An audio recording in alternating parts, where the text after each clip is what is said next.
Hello guys, welcome to another video of stock market. Friends, Pentagon Rubber Limited guys, इस IPO का day 2 का subscription आज open होने जा रही है। इसमें उसका डे 1 का सब्सक्रिप्शन जानेंगे, जीएमपी लिस्टिंग कितना मिलेगा, इस आईपीओ में अप्लाई करना चाहिए या फिर नहीं, इन सभी चीज़ों को डिस्कस करेंगे। चलिए फ्रेंड्स, वीडियो स्टार्ट करते हैं। तो ये जो आईपीओ 26 जून को ओपन हुआ था और 30 जून को क्लोज हो रहा है, मतलब कि ये आईपीओ 26 27 आज 27 है, देख सकते हैं। और गाइस, कल के दिन मार्केट क्लोज रहेगा, तो कल के दिन का मतलब कि बकरीद के ओकेजन पर जो है मार्केट क्लोज रहेगी, जिसके कारण इस दिन मतलब 20 जून को जो है सो अप्लाई नहीं कर सकते हैं।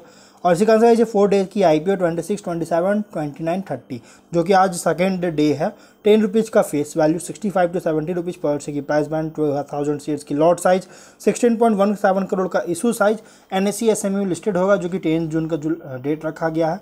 अमाउंट 1,40,000 रुपीज़ का मिनिमम अमाउंट पे करना होगा।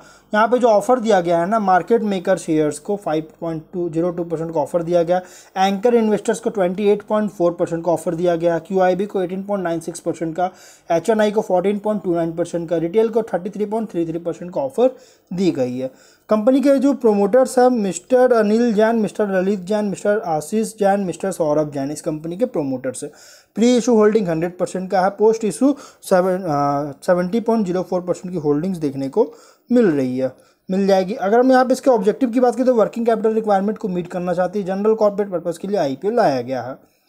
कंपनी का अगर हम सब्सक्रिप्शन देखें तो यहाँ पे देखिए डे 1 का सब्सक्रिप्शन है, जो कि क्यूआईबी से 4.74 टाइम का, जो कि ओवर देखने को मिल रहा है। लेकिन यहाँ पे एचएनआई कैटेगरी से कुछ खास इंटरेस्ट नहीं दिखाया गया है, जो कि 0.84 टाइम का सब्सक्रिप्शन, जो कि अंडर है, मतलब कि फुल्ली भी नहीं हुआ है, जबकि क्यूआईबी से बहुत ही शानदार सब्सक्राइब हुआ है। रिटेलर्स भी यहाँ पे 5.34 टाइम का, जो कि बहुत ही ओवर देखने को मिल रहा है, जबकि एचएनआई में उतना कुछ खास नहीं हुआ है। टोटल 4.2 टाइम का सब्सक्रिप्शन, जो कि ओवर देखने को मिल रहा है, 4 गुना सब्सक्रिप्शन देखने को मिल रही है। तो आखिर ऐसा क्या है, चलिए हम लोग इस आईपीओ के कंप्लीट बिजनेस को जानते हैं, जो कि 2004 में इनकॉर्पोरेट किया गया था। जो कि कंपनी रबर कॉन्वेयर बेल्ट्स का मतलब कि rubber conveyor belts, transmission belts, rubber sheets, elevator belts, इन सभी चीज़ों का मैन्युफैक्चरिंग करती है। जिसमें यहाँ पे कंपनी का जो मैन्युफैक्चरिंग यूनिट जो है, इसका मतलब देराबस्सी पंजाब में है। इसका जैसे मतलब कि मैन्युफैक्चरिंग यूनिट है, जो कि चंडीगढ़ से 25 किलोमीटर दूर है, जो कि one of the India's longest conveyor Belting presses भी है ये कंपनी।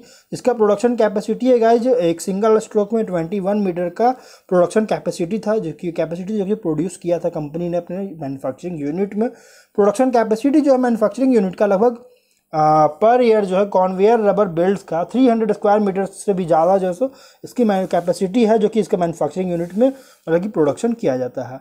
कंपनी एक तरह का मॉडर्न लेबोरेटरी है, इंटरनेशनल स्टैंडर्ड्स का मॉडर्न लेबोरेटरी है, जिसमें company DINB, SIS, ISO, SABS, AS, GOST और CAN स्टैंडर्ड्स के एज पर स्टैंडर्ड्स जो है कंपनी जो है यहाँ पे कॉन्वेयर बेल्ट्स का प्रोड्यूस कर सकती है। इसके इंटरनेशनल स्टैंडर्ड जो है इसका मॉडर्न लेबोरेटरी है कंपनी के पास।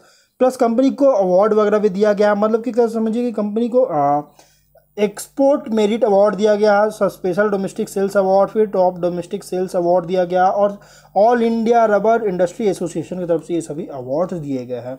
तो कंपनी का बिजनेस अगर देखा जाए तो हाईली कॉम्पिटिटिव और फ्रैगमेंट सेगमेंट में ऑपरेट हो रहा है। लेकिन अगर हम इसके फिनेंशियल्स की बात करें, 20 में 21.3 करोड़ का एसेट्स, 19 करोड़ का रेवेन्यू, 93 लाख का प्रॉफिट। 21 में 25.8 करोड़ का एसेट्स, 23 करोड़ का रेवेन्यू, 1.1 करोड़ का प्रॉफिट। 22 में 28 करोड़ का एसेट्स, 35 करोड़ का रेवेन्यू, 3 करोड़ का प्रॉफिट। और 9 मंथ्स 23 में 29.5 करोड़ का एसेट्स, 29.97 करोड़ का यहाँ पे रेवेन्यू, 2.1 करोड़ का प्रॉफिट, और डेट है 16.6 करोड़ का। गाइज, यहाँ पर डेट कंपनी का बहुत ज़्यादा देखने को मिल रहा है, जिसके कारण कंपनी का प्रॉफिट में बहुत ज़्यादा इंपैक्ट पड़ा है, क्योंकि कंपनी को मतलब इंटरेस्ट वगैरह बहुत ज़्यादा पे करना पड़ा है इसके डेट ज़्यादा होने के कारण। लेकिन हम फिनेंशियल अगर देखा जाए तो 22 में कंपनी का जो फिनेंशियल है यहाँ पे जो है सडन बूस्ट देखने को मिला है, क्योंकि कंपनी का जो प्रॉफिट है 3 टाइम्स यहाँ पे इंक्रीज देखने को मिल रहा है एज कम्पेयर टू 21। और प्लस रेवेन्यू में भी बहुत ही सडन जंप देखने को मिला है, जो कि कंसर्न क्रिएट कर रही है फ्यूचर में सस्टेनेबिलिटी को लेकर। और अगर हम इसके प्रोस और कॉन्स की बात करें तो कंपनी जो है यहाँ पे क्वालिटी एश्योर और क्वालिटी कंट्रोल ऑफ प्रोडक्ट्स है कंपनी का, कस्टमर सेटिस्फैक्शन है, और लॉन्ग स्टैंडिंग कस्टमर रिलेशनशिप से भी रेवेन्यू जनरेट हो रहा है। स्केलेबल बिजनेस मॉडल है कंपनी का। इसमें अगर हम रिस्क की बात करें तो इंटेंस कंपटीशन है, मतलब कि market conveyor rubber building industry का जो है इंटेंस कंपटीशन, मतलब कि बहुत ज़्यादा कंपटीशन है और इसके कारण का जो प्राइसिंग वगैरह बहुत ज़्यादा इफेक्ट पड़ सकता है। और इसके कारण अगर इसका जो क्लाइंट्स बिजनेस जो होता है ना, बिजनेस का जो शेयर होता है उसमें अगर रिड्यूस होता है तो कंपनी का रेवेन्यू और प्रॉफिटेबिलिटी बहुत ज़्यादा डिक्रीज आ सकती है।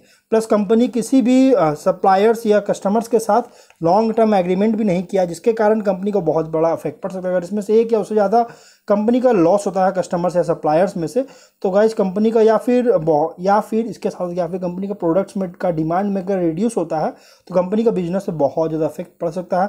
प्लस कंपनी पर कुछ लीगल प्रोसीडिंग्स वगैरह इन्वॉल्व है, मतलब कुछ केसेस वगैरह में भी इन्वॉल्व है, कंपनी क्राइम वगैरह में इन्वॉल्व है और अभी तक इसका डिसीजन नहीं आया। अगर इसका डिसीजन इस कंपनी का अगेंस्ट होता है गाइस तो कंपनी को बहुत अफेक्ट पड़ सकता है इसके बिजनेस पे। लेकिन अगर हम इसके जीएमपी की बात करें तो 25 रुपीज़ का जीएमपी देखने को मिल रहा है और इसके अकॉर्डिंग 35% की लिस्टिंग मिलने के चांसेस, जो कि बहुत ही शानदार कंपनी में लिस्टिंग मिल रही है। अगर हम इसके कंपनी का देखा जाए तो ओवरऑल ये हाईली कॉम्पिटिटिव और फ्रैगमेंट सेगमेंट में तो ऑपरेट हो रही है बहुत सारे कंपनीज के साथ। लेकिन साथ में यहाँ पे 22 में सडन बूस्ट भी देखने को मिला था, जो कि इस फ्यूचर में सस्टेनेबिलिटी को लेकर कंसर्न क्रिएट कर रहा है, डाउट क्रिएट कर रही है।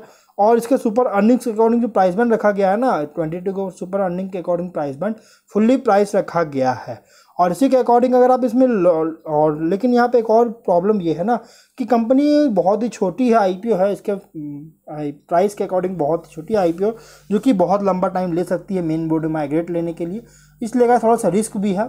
तो अगर आप इसमें रिस्क लेना चाहते हैं तो आप इसको मीडियम टू लॉन्ग टर्म के लिए इन्वेस्टमेंट कर सकते हैं। अगर आप लिस्टिंग चाहते हैं तो आप इसमें अप्लाई करने का सोच सकते हैं। तो गाइस अब हम लोग वीडियो को यहीं पर एंड करते हैं। अगर कोई डाउट है कमेंट बॉक्स में पूछे। मिलते हैं नेक्स्ट वीडियो में। Till then bye bye.